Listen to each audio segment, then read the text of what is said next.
Hello, and welcome to Soroptimist International Voices, where we give a global voice to women and girls. SI Voices is a space where women's stories and issues are heard as we celebrate 100 years of our remarkable organization. We will reveal and rediscover the history of our global movement while educating and informing on many of the key challenges affecting women and girls today. Hello, welcome to SI Voices. I'm Liz Batten, a member of Soroptimist International Salisbury here in the UK. I've been a member for nearly 40 years and I've met some wonderful Soroptimists over the years of membership. Today I'm going to be speaking to someone who's become a friend of mine on the other side of the globe from where I'm living in the UK. This is the President of the Federation of Southwest Pacific. The Federation is the name we give to our groupings of countries across the globe, and we have 5 of those in all. Southwest Pacific, which is where my friend Suman comes from, was originally set up in 1978. And at that stage, it was 3 countries in the grouping: Australia, New Zealand, and Fiji, where Suman lives. Now it encompasses 12 countries, and these include Mongolia, Hong Kong, Malaysia, Cambodia, Thailand, Samoa, Singapore, Indonesia, and Papua New Guinea. So, Suman, President of Southwest Pacific, welcome to SI Voices. Thank you, Liz. Greetings from the far Southwest Pacific. Special greetings from Fiji, my country. Fiji was the 3rd country to join Australia and New Zealand to form a federation named Southwest Pacific. Lovely. So, how did you first get involved and join Soroptimist International? Being passionate about community work from childhood days, I was fascinated.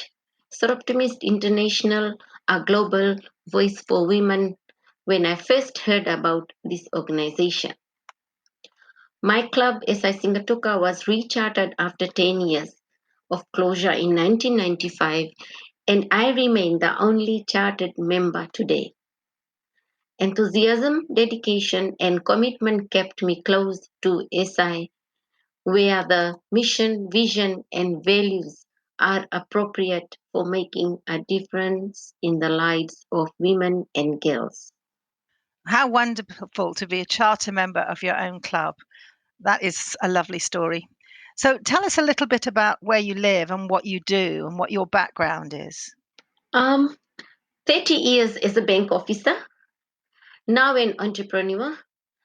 I have a modern medical clinic with my husband, who is a general practitioner, and a licensed hotelier.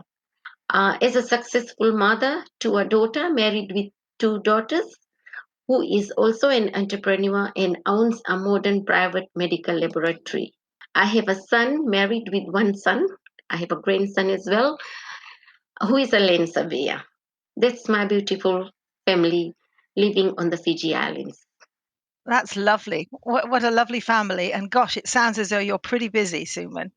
So, how is your background and upbringing? Because I think you were brought up in a rural area, weren't you? How's that influenced your views about educating and empowering women and girls? Liz, thank you. I should say that's one of my favorite questions. Being brought up in a traditional way with religious disciplines, I observed and experienced how traditional knowledge and religious obligations were not in favor of women, especially in village settings. I was lucky. My parents sent me to school willingly and always encouraged me to further my education.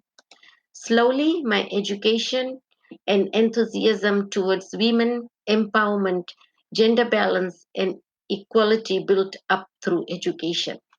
My interest kept me going, and education played a major role here. So I kept on making a difference in the lives of women because I was educated and I knew how to balance gender and equality in our community.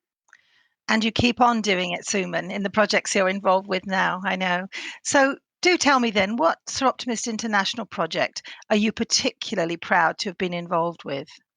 As you know, there has been a lot of projects which are close to our heart. I would like to mention that I am proud of all projects done at every level, but I love being involved with all of them. One particular project worth mentioning is See Solar, Cook Solar. Whilst I was planning a project for the rural women titled Go Solar, Cook Solar, I happened to write an article in the SI Voice newsletter then. This article, in the end, caught the eye of the then President N. Garvey, and Fiji became the recipient of the SI President's Appeal Project See Solar, Cook Solar. We were able to install 3 sets of solar cookers in 2 most remote areas, being a school dormitory and a village setting and a school, and one at a women and youth center. Later, we received about 200 solar lights, which were distributed to interior and maritime school, girls' dormitories, and single mothers. That's the lovely story behind this project. Yes, that is a lovely story. And that always makes me think how one woman can influence a project in such a way. And well done for that, because it was a great project. And I know we were involved with it too. It's lovely that no matter how many miles divide us, we can all work together on something that's important. So tell us a little bit about Fiji. What work have Soroptimist done to support women there who've been affected by violence? I know there's been a project, hasn't there? Yes, we have completed a project which was the first of its kind for Fiji. That was our federation project. It's in Fiji, the first shelter home for women victims of violence. And it was gifted to the Fiji government under the Ministry of Women, Children and Poverty Alleviation. The building is completed and handed over fully finished and will be operational.